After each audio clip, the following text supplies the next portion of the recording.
Hi, I'm Fredrickson. Welcome to the COO Solution Podcast, the show for business owners and visionary leaders who want to scale with clarity, confidence, and the right support. For over 16 years, I've been in the trenches as a fractional COO, Chief Operating Officer, helping entrepreneurs align their teams, streamline operations, and remove bottlenecks that slow growth. I understand the challenges, feeling overwhelmed, stretched too thin, or uncertain about how to scale without burning out. I've helped business owners move from chaos to clarity, creating businesses that run smoothly and grow and scale. Each week, I'll bring you real-world insights, proven strategies, and practical solutions to help you step into your highest role as a leader. Whether it's optimizing your team, strengthening accountability, or building the right systems for growth, this podcast is here to support you in scaling smarter. So if you're ready to create a business that thrives without requiring more of you, let's get started.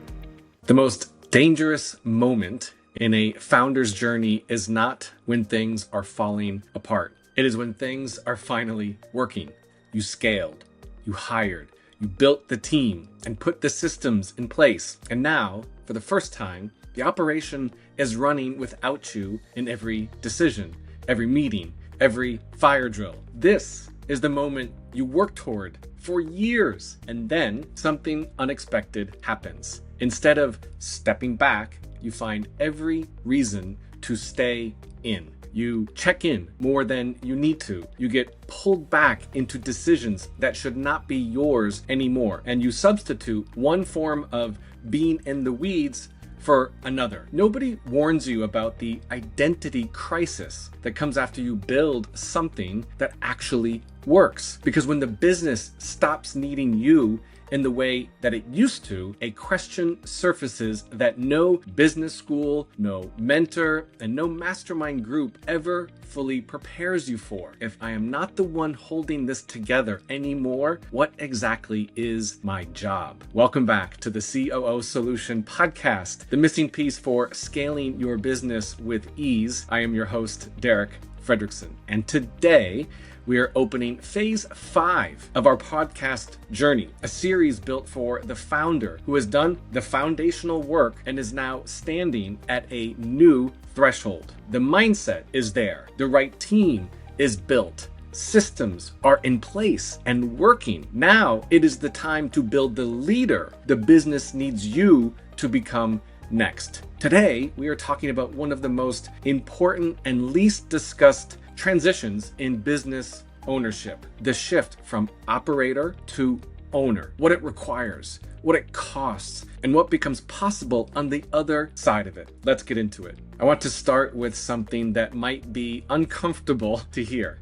Most founders who finally have their operations running well, who finally have the right team, the right systems, the right second in command, do not actually step into the CEO role now available to them. They hover, they check in more than they need to. They find new things to be involved in. They substitute one form of being in the weeds for another. And I understand why, because the operator identity, the founder who knows every single part of the business, who can jump into any function, who is the last line of defense when something goes wrong, that identity was built over years. It was what kept the business alive in the early days. And it was also the proof that you had what it took. Letting go of it does not feel like progress. It feels like loss. This is one of the most important things the right second in command does for a founder. And it is almost never in the job description. A great COO does not just run the operation. They create the conditions in which the founder can stop running it. They hold the operational lines so firmly, so reliably, and with such clarity that the founder no longer has a reason to stay in the weeds.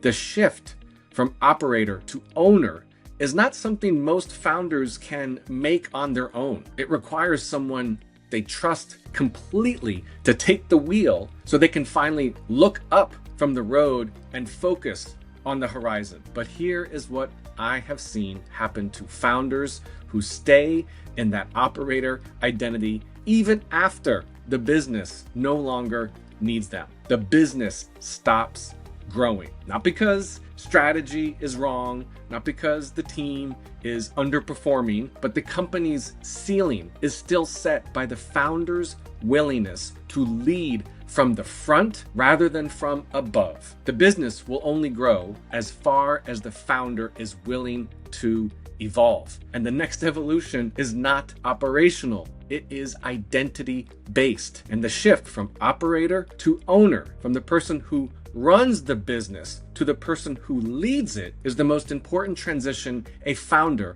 will ever make. And almost nobody talks about what it actually requires. And I will give you a real example from my own experience. Early in building the COO solution, I was the one who touched our weekly scorecard every single week. Each week I was sourcing the numbers, tracking them, building the model, analyzing the output, and doing the full review myself. It was taking hours. And I told myself it was necessary, that nobody on my team could do it to the standard I required. And what I eventually had to admit was that I had confused the work with the outcome. The value was never in me personally sourcing and building those numbers. The value was in the insight that came from reviewing them, the reflection, the decisions that followed. I was spending the majority of my time and energy on constructing the scorecard and almost none of it on what it was actually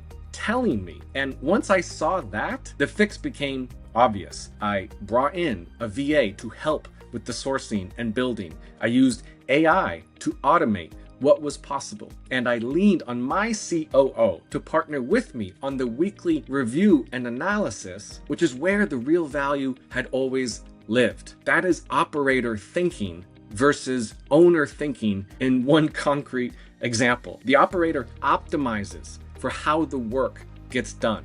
The owner focuses on what the work actually is for. Before we talk about how to make this shift, I want to name what it costs you to stay in the operator seat when the business has outgrown it, because the cost is real and it shows up in ways that are not always very obvious. Cost number one, your team stops growing. When a founder stays in the operator role, the team beneath them never fully develops, because the founder is always available to solve the problem, make the call, or catch what fell through the cracks. The team learns, not because anyone tells them, but because the system teaches them that the founder is the safety net. And safety nets, over time, create dependency rather than capability. The team you need at the next level of your business is a team that leads itself. That team will not develop while you are still the answer to every single question. Cost number two, you make the wrong kind of decisions. The CEO role requires a fundamentally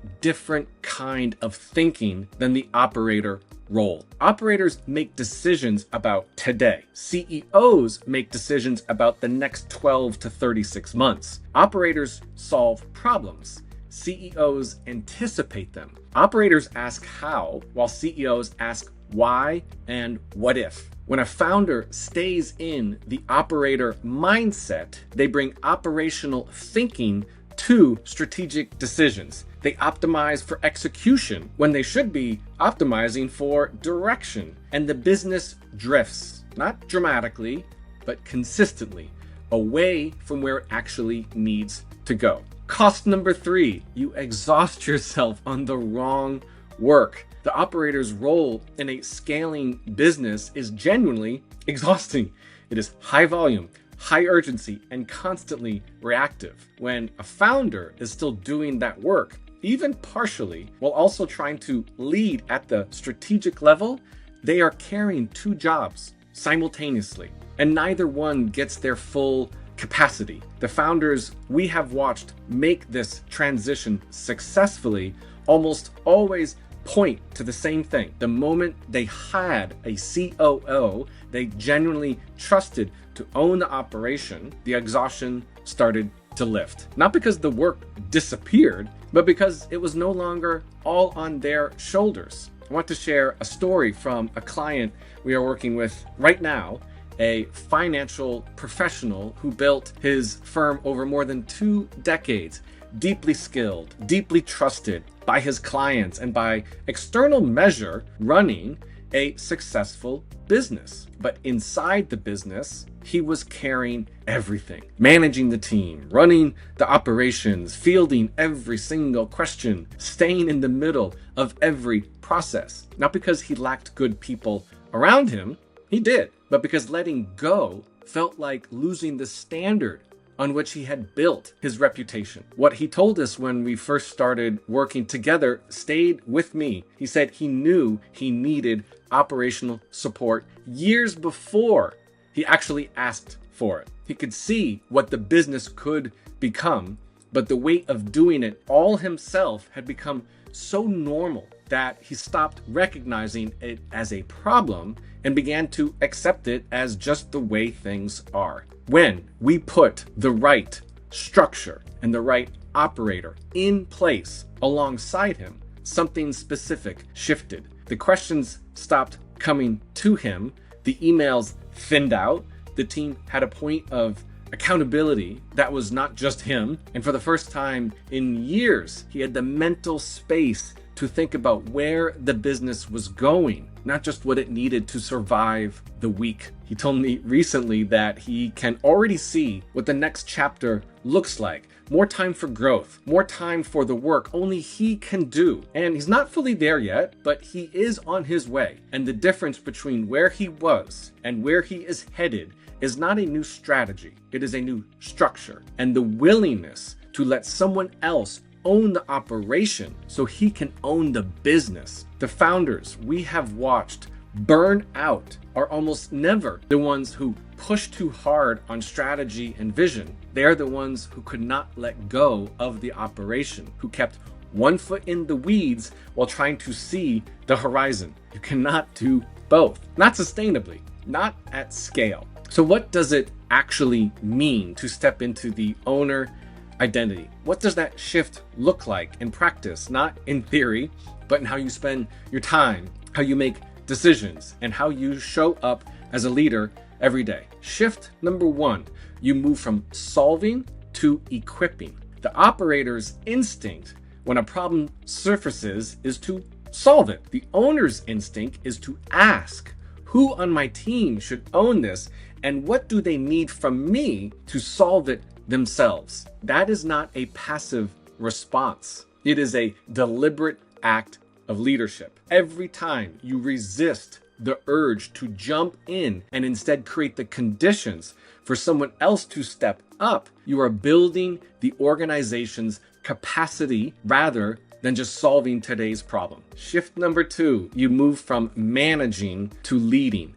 Managing is about tasks, timelines, and accountability for what has already been decided.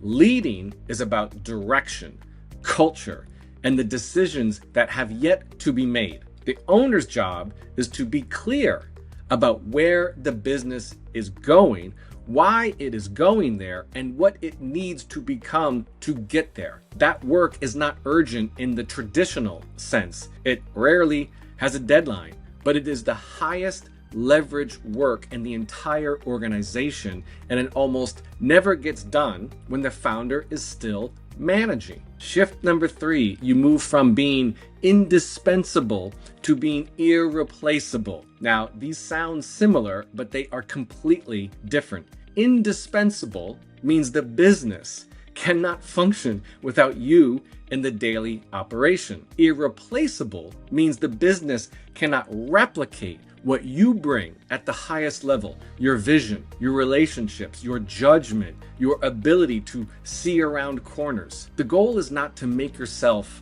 unnecessary. It is to make yourself unnecessary in the operation so that you become irreplaceable in the leadership. That is the owner's seat, and it is available only to founders willing to let go of the first identity to step into the second. The COO is the person that makes that transition possible in practice. They're not just your operator. At their best, they are your most trusted strategic thought partner, the person you can be honest with about what is not working, what you are afraid of, and what you do not yet know how to solve. The consigliere who sits alongside you, not to tell you what you want to hear, but to help you see clearly and act with intention. When that relationship is right, the founder does not just step out of the operation, they step into the full weight and the full freedom of the owner role. And that is when the business truly begins to scale. Shift number 4, you invest in your own development as a leader. The operator role is self-reinforcing. The better you get at operations, the more the business pulls you back in. The owner role requires something different, intentional investment in your own growth as a strategic leader. That means reading, thinking, connecting with other founders and CEOs ahead of you, working with a coach or an advisor, and creating space to reflect rather than just react. The business will grow at the pace that you are willing to grow. And growth at this level is not operational. It is personal. Now let's make this practical. Here are a couple of things that you can do this week to begin the shift from operator to owner. Step number 1, audit where you are still operating. Look at your calendar for the past 2 to 3 weeks and identify every meeting, every decision, and every task that did not actually require you, that someone on your team could have owned. That list is your operator footprint, okay? It is the work that is keeping you from the owner role. You do not have to hand all of it off immediately, but you need to see it clearly before you can change it. Step number 2, define what only you can do. As the CEO and founder of this business, there is a short list of things that genuinely require your involvement, your vision, your key relationships, your highest stakes decisions. Write that list down. It will probably be shorter than you think. And everything outside that list is a candidate for delegation. And just start with one thing this week. Hand it off completely and watch what happens. Step 3, create space for owner level thinking. Block 2 hours this week, not for meetings, not for tasks, not for anything operational, for thinking about where the business is going, what it needs to become, what decisions are sitting in front of you that deserve more than a reactive response. If that feels uncomfortable or indulgent in some way, that discomfort is information. It tells you exactly how far you still are from the owner's seat and exactly why this work matters. It's time to shift from more doing to more thinking. Do less, better. These 3 steps will not complete the transition, but they will start it. And starting is the hardest part. Here is what I have watched happen to the founders who actually make this shift. Not the ones who talk about letting go, the ones who actually do it. They start to see a bigger future. Not because the business suddenly got easier, but because for the first time in years, their mind is not consumed by the operation. The clarity that comes from stepping out of the weeds is not just operational, it is personal. It changes how they think, how they lead, how they see what is possible. And from that clarity comes confidence. The kind of confidence that lets a founder make bigger decisions, pursue bigger opportunities, and take the kinds of calculated risks that actually move a business forward. Not reckless risks, intentional ones. Decisions made from a clear head, a trusted team, and an operation that is running the way it should. And then something that sounds simple, but is actually profound. They sleep, really sleep. The kind of sleep that has not been available to them in perhaps years, because for the first time, they are not carrying the weight of every open loop, every unresolved problem, every decision that should not be theirs in the first place. That is what is on the other side of this transition. Not just a better business, a better life, new level, new devil. The doubt will resurface in a new form. The challenges will grow as the business grows. That is not a warning. That is the nature of building something that matters. But to get there, you have to be willing to leave where you are. To want change, you have to be willing to change.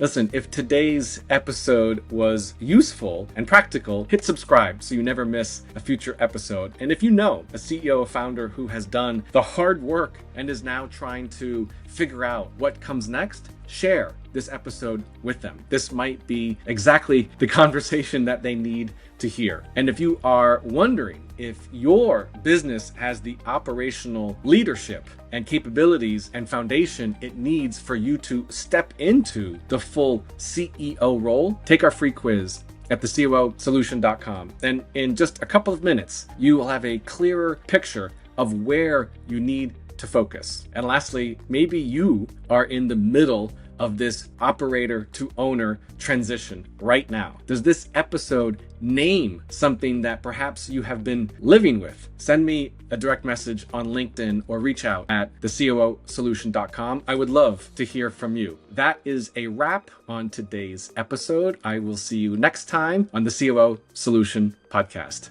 Thanks for listening.